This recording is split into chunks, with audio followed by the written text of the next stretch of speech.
ललिता, तुझे ये कमरा खाली करना होगा। विनीता दीदी ने आंखें चुराते हुए लेकिन तेज आवाज में कहा। ये सुनते ही ललिता ने अपनी 2 साल की बच्ची को अपने सीने से लगाते हुए कहा, लेकिन दीदी, अपने बच्ची को लेकर कहाँ जाऊंगी? आपके अलावा है ही कौन मेरा? देखो ललिता, मैं जानती हूँ इस वक्त तुम्हारे हालात ठीक नहीं हैं, लेकिन मैं भी क्या करूँ? मैं भी मजबूर हूँ। आखिर मेरी रोजी रोटी भी तो इन कमरों से आने वाले किराए से ही चलती है। तो कल ही ये कमरा छोड़ देना। इतना कहकर विनीता दीदी वहां से चली गईं। शायद इससे ज़्यादा उनमें बोलने की हिम्मत नहीं थी। वो ललिता की मजबूरी अच्छे से समझती थी, लेकिन अपने पेट के लिए उन्हें भी थोड़ा सख्त होना पड़ा। ललिता अपने पति के साथ पिछले 7 सालों से वहां रह रही थी। उसका पति मजदूरी करता था, जिससे उनकी रोजी रोटी अच्छे से चल जाती थी। पिछले साल ही एक एक्सीडेंट में उसके पति की मौत हो गई थी। बेचारी ललिता पर तो दुखों का पहाड़ टूट गया। कभी कोई काम मिल जाता तो कभी नहीं मिलता। अपने और अपनी बच्ची का पेट भरना ही मुश्किल हो गया था, तो फिर किराया कहाँ से देती? 2 महीने का तो किराया विनीता दीदी ने माफ कर दिया था, लेकिन अब बेचारी वो भी क्या करती? वो भी तो आखिर मजबूर थी। ललिता ने अपना सामान बांध लिया और अगली सुबह अपनी बच्ची के साथ निकल पड़ी अनजान रास्तों पर। उसे पता भी नहीं था कि कहाँ जाना है। गांव में उसके पति के बड़े भाई का परिवार तो रहता था, लेकिन उनसे उसे कोई उम्मीद नहीं थी, क्योंकि उन लोगों ने उसके पति की जमीन भी कब्जा कर ली थी।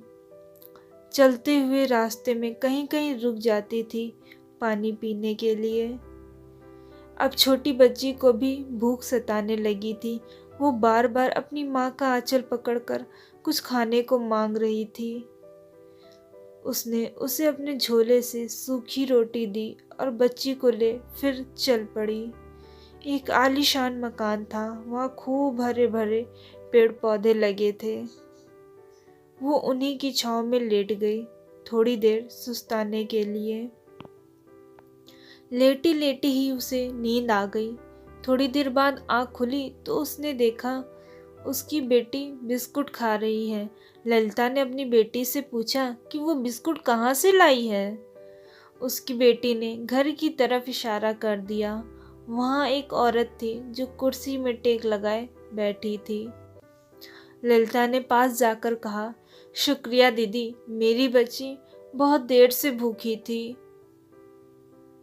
आप कहो तो आपका कोई काम कर दूं? वैसे भी मैं काम की तलाश में ही हूँ।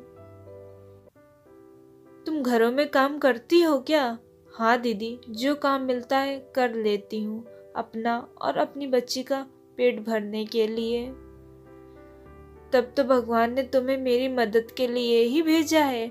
मेरी तबीयत ठीक नहीं है और कोई काम वाली भी नहीं मिल रही है। ललिता ने तुरंत ही साफ सफाई का काम करना शुरू कर दिया। उनसे पूछकर रसोई में खाना भी चढ़ा दिया। आज कई दिनों बाद उनके परिवार ने घर का बना खाना खाया था। उन्होंने ललिता से कहा, तुम चाहो तो मेरे घर में काम कर सकती हो, मैं तुम्हें 3,000 रुपये दे दूंगी। ललिता ने हाथ जोड़ते हुए कहा, दीदी, मुझे रुपए नहीं चाहिए, बस 2 समय की रोटी और सर छुपाने के लिए छत। दे सको तो आपका बहुत बड़ा एहसान होगा। उन्होंने बड़े प्यार से कहा, ये वक्त एहसान जताने का नहीं है, बल्कि एक दूसरे की मदद करने का है। तुमने इस समय मेरी मदद की है, तो मेरा भी फर्ज बनता है कि मैं भी तुम्हारी मदद करूं। ललिता आज बहुत खुश थी। उसे यकीन हो गया था कि भगवान किसी न किसी तरह हमारी मदद जरूर करते हैं। अगर आप लोगों को हमारी ये वीडियो अच्छी लगी हो तो इस वीडियो को लाइक करिएगा, शेयर करिएगा, हमारे चैनल को सब्सक्राइब करना मत भूलिएगा।